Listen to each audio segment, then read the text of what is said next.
Clientele Boosters family, welcome to another episode. Today we have a friend, an inspiration, and an excellent entrepreneur, Chent. So Chent, just give them a bit of a background on who you are, and we'll jump right in. Thanks for hopping on. Thank you, man. Pleasure to be here. Where do you start? A lot of people in these interests just drop all the accolades. I feel the kind of person that I am, I'll add a bit more human to it. So I've been chasing financial freedom for the last 10, 14 years. I'm 34 right now. I set sail on this journey in 2010, which was 20 years old. So I've seen a lot of people come and go. I've followed a shit ton of trends. I can swear, yeah. Yeah. Go for it. Go for it. Okay, cool.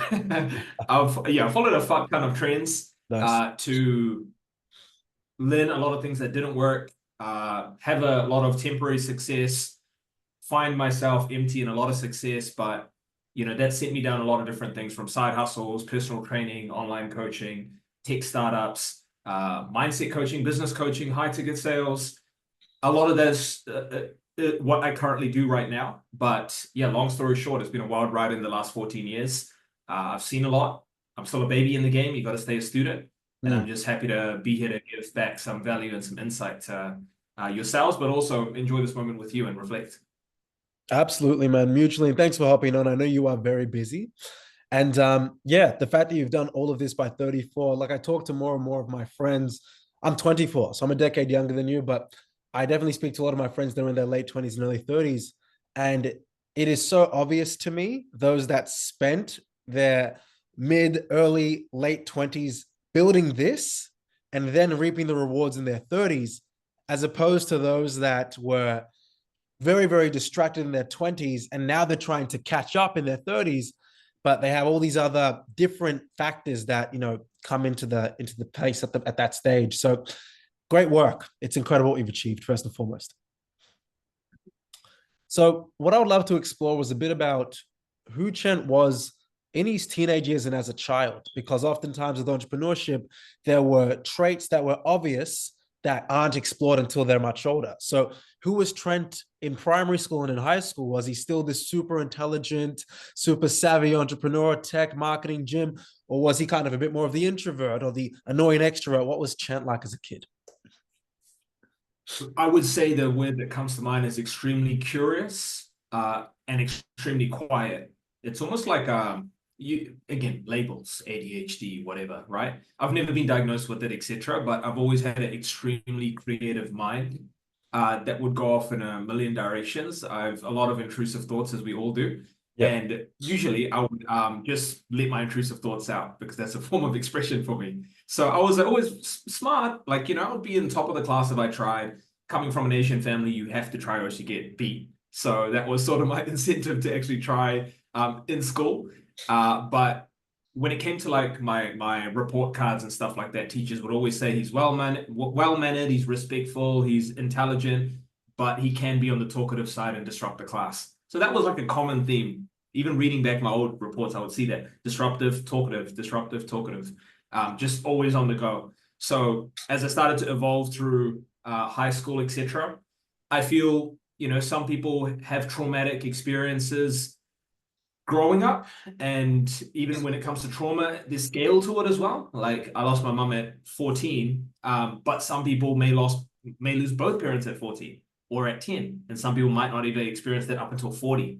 So for me, uniquely, my trauma or just life events that happened to me, it's interesting, like how that influenced that character, that quiet but curious character. I went deeper into my shell, further suppressed myself, and then it sort of swung back the other way.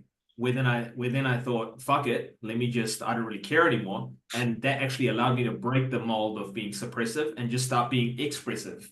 So then I started being bold, started being rebellious, and started stepping into my curiosities rather than being shy about what other people thought. But naturally, I'm a quite shy, timid guy. I'm very conscious of what other people may think, which makes me a people pleaser.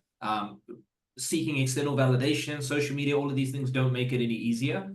I was never like the super popular kid or the guy who gets all the girls, etc. But I also wasn't the nerd or the ugly guy per se. I was always somewhere in the middle. Pretty boy Chent. Pretty boy Chent. Yeah, I get you. I wasn't always like this, you know. But this is just me owning myself, you know. I was always the guy in the middle. I'm quite easy to miss, you could say, through high school and all my sort of earlier years. But yeah, that's sort of what influenced me to go within, and then I guess start breaking free and owning who I am, to not just be the guy you can miss, but the guy you see, you know. Fantastic. Okay, and you had a few descriptive phrases there, which were quite unique. You talked about being expressive versus what was the alternative of that? Impressive. Yeah, which is interesting. So, hmm, did you feel like some of those not people pleasing traits, because that's a result as being conscious of how you're being received, right? And obviously that's exacerbated by social media. Oftentimes, entrepreneurs have two extremes that I found. Either they are super, super charismatic, like kind of Jordan Belfort, Donald Trump type esque personalities, or extremely analytical overthinkers, perhaps people pleasers, over identify. Since you were in the middle, did you swing towards that over analytical kind of way, or were you just kind of a little bit more of like that mix of both, which could also make sense? Well said, man. Well said. Obviously, generalizing, it seems like like the top entrepreneurs are one or the other. Yeah, Like no one really comes to mind in the middle, as you say it, other than like a really good CEO or something like that, but not like the top of the top, the cream of the crop, right? But I feel, even though I was quite introverted in the beginning, I was always the expressive, charismatic guy. I just didn't have the confidence to be that. got it. So I was always leaning in that side, and just life's events happened for me to really step into who I always was. Understood. Okay. And another thing I've noticed about you, in particular, over the last 6 months, and I was thinking about this actually about a week ago, and I think that's probably why I see myself in a way, even though we're in different fields, kind of as like in a way an apprentice of you, but younger. You're very, very good with your words. Is that something that has always been the case? I know that for me, since I was in my even pre-teens, I was avidly trying to like memorize cool sentences that I'd watched from the Cosby Show growing up. That was me. And then I listened to a lot of music. That helped with my vocab, and then I read a lot of books. But for you, I'm almost curious if that was natural or you had to work on that. That's interesting, man. I actually had to work on it because I was being heavily introverted. You're nervous as fuck when you speak. Yeah. Like speeches, English class, nightmare for me. Yeah. Heart racing, etc. But it's interesting, man. Like we all have these human traits. If they own you, you're owned by them. But if you learn how to understand them and capitalize on them, you can actually use them. So even though I was an extreme people pleaser, that showed up as me not wanting to fuck up my words when I speak to people. So I was bad at speaking. Yeah. But then I sort of used that to become obsessive, to improve my speaking ability to please the person I'm speaking to, Mm, and life be in position. So that actually I used that to become my strength. So firstly, as I started to become more expressive and put myself out there and get into these crowds where, well, gangs and violence, etc., you got to be really careful what you say, because your word can put you in hospital. So that mm, was like the first thing for me. It was survival, and survival is sometimes the best way to adapt on the fly, because you just have to learn or you die, yeah. right? And sometimes that is the case. So that's sort of where I learned to really select my words, only speak when you need to speak, and make sure whatever you say, you can back that. So that was Mm, sort of like the grounding. So that really cemented. But I was quite a reserved speaker, because again, you don't talk in that world. But then mm, when I started to transition into personal training, which is 70% psychiatrist, being a psychologist, yeah. or Yeah. psychiatrist. I had to develop the art of speaking consistently throughout the session for 30-45 minutes, holding rapport. And Mm, then I got started to get fascinated into things like sales psychology and mirror matching. And then I would use that in my consultations, and then it would work, etc. So like even now, like you're nodding and I'm nodding. I nodded and you started nodding more. So that's all like subconsciously for me now. But then I started to then grow even further and realized even beyond psychology is energy, mm, and that ultimately influences all. yeah. So these are like all the things that led me to progress to become a great speaker. But if you really think about it, life sort of led me into all of these things. I didn't like say, all right, so I'm going to be in a gang from 19 to 24. I'm going to do sales psychology, but life led me. Yeah. So I'm starting to also realize that you have a destiny. And that also leads you to stop stressing and forcing things and accept what you are. And then there's less resistance in your life. You actually end up, things actually start moving faster when you just accept who the fuck you are. But Hmm. you got to get to a certain point where you're ready for that. That's power. I hope everyone that was listening just heard that, because he said he had to accept who he was for things to move faster, which involves releasing, in order to accept, and that's super powerful. Okay, so that was you during kind of teenagehood and high school.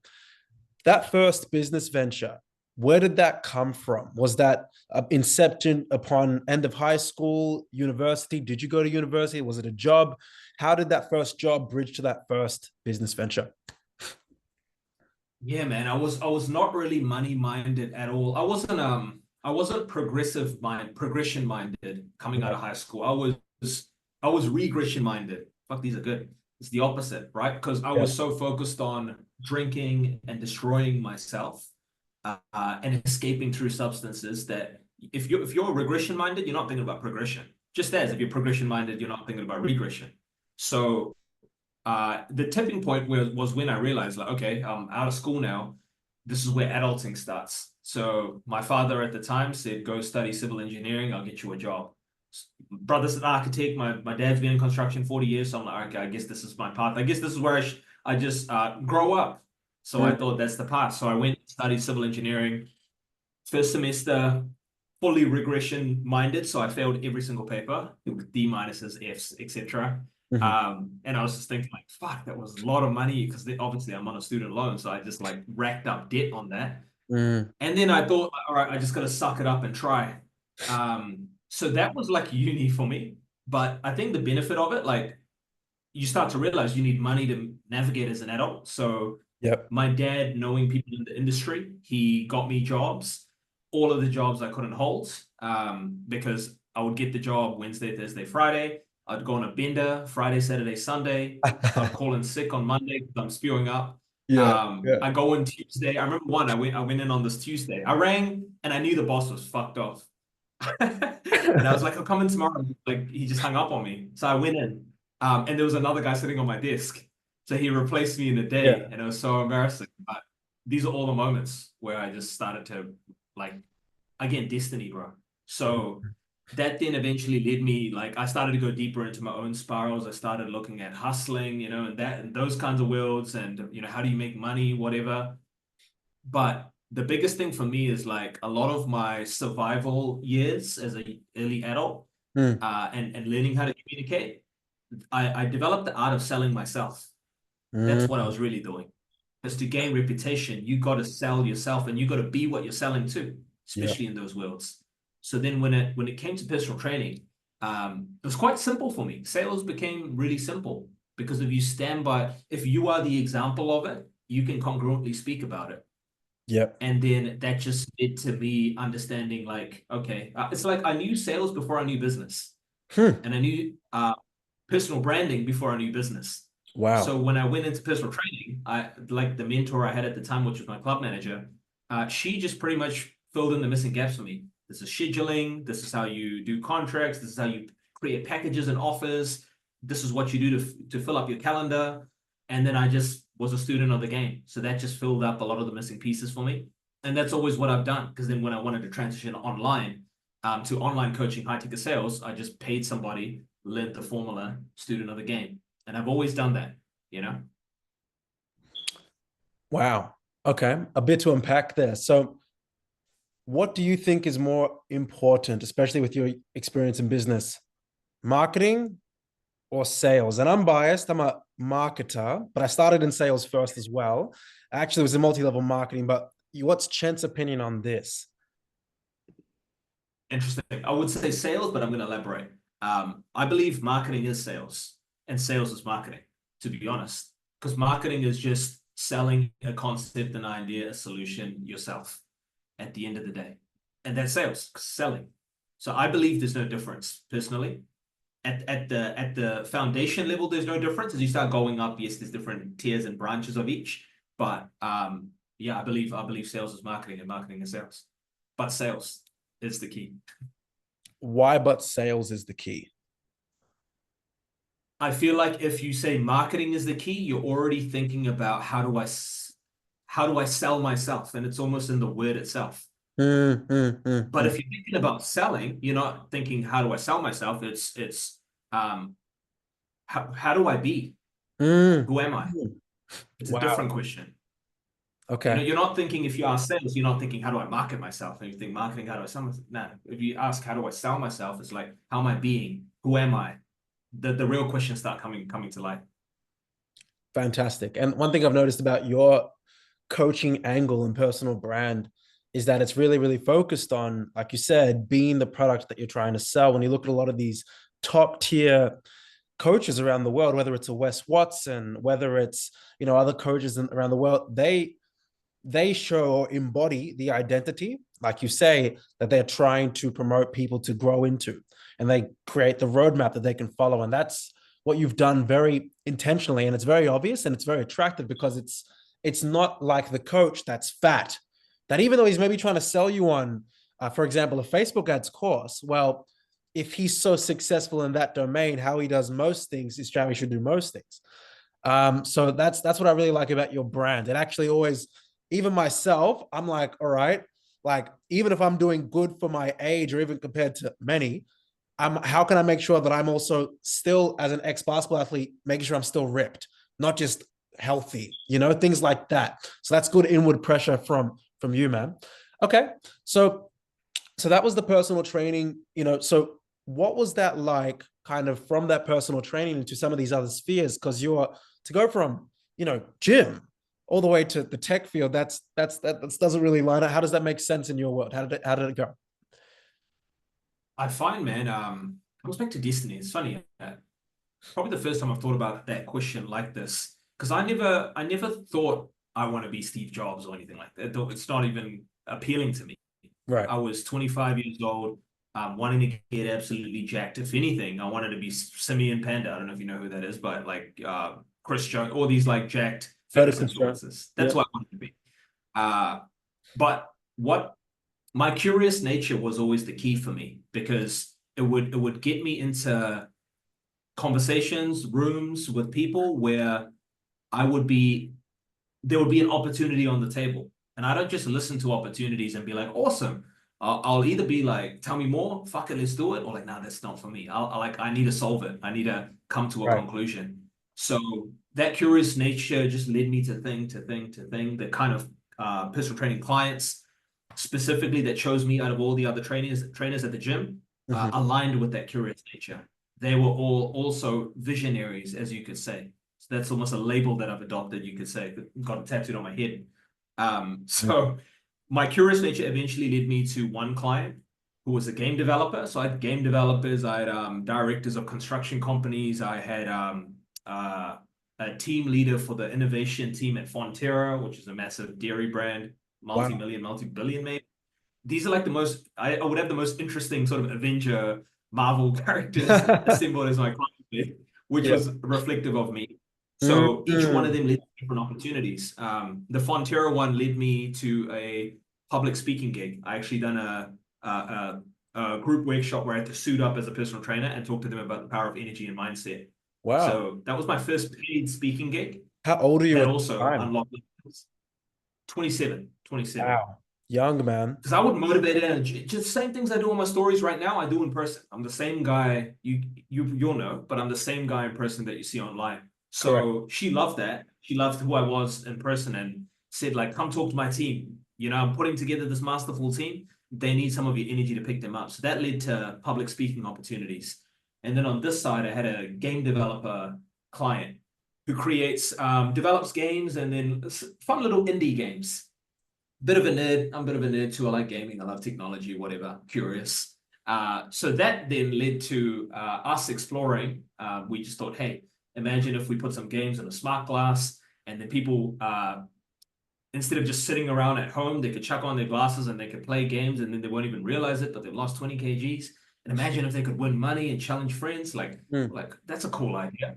And he was like, yeah, let's draw on a whiteboard and see what happens. So again, I'm not thinking like, oh, this is trending right now, blah, blah, blah. I'm not thinking any of that shit. I'm exploring curiously. Mm. So within a year of exploration and without any limitation, just letting my heart go like a child, we came up with a concept, we came up with a business model. We actually both put some money towards some smart glasses. He coded up the games for it. I Mhm. was testing the games with my real clients. So I was like, hey, try these glasses on, give this a try. Mhm. So the Fonterra person, the director, some random mums that I have, they're all playing this futuristic game on glasses in the gym. Amazing. Uh, and that then led to us winning an award, an innovation award for that, going to Paris. So it's almost like I was a tech entrepreneur. I didn't say I'm going to be a tech entrepreneur. My curious nature led me to that. Just Mm. like it led me to personal training, just like it led me to the public speaking, just like it's led me to everything I'm doing right now. So these are all the other things that I started to explore into. There's also the little things like I looked at marketing agencies, dabbled in that. I looked at importing and exporting, fitness accessories, reselling that. I started an apparel brand. The only difference with those things, honestly, I done those for the money. All of those little things that I said, I done because I was like, how the fuck do I become a millionaire? And Mm. ironically, the other thing as in the tech business that I didn't think that got valuated at $1 million before any revenue, ironically. Wow. So I didn't Wow. chase the Before money on the start, pre-revenue. pre-revenue. For ideation, not revenue. That's insane. Yeah, Wow. yeah. Wow. Hey guys, it's Thambiah here from Clientele Boosters. Look, if you're enjoying this video so far and you want to much more of the conversation that I'm having, then just go to the free Mega Community Builders School Group. I repeat, the free Mega Community Builders School Group. The link should be in the description or in the bio, and you can watch a lot more of this interview. I'll see you guys there. Enjoy. Bye-bye.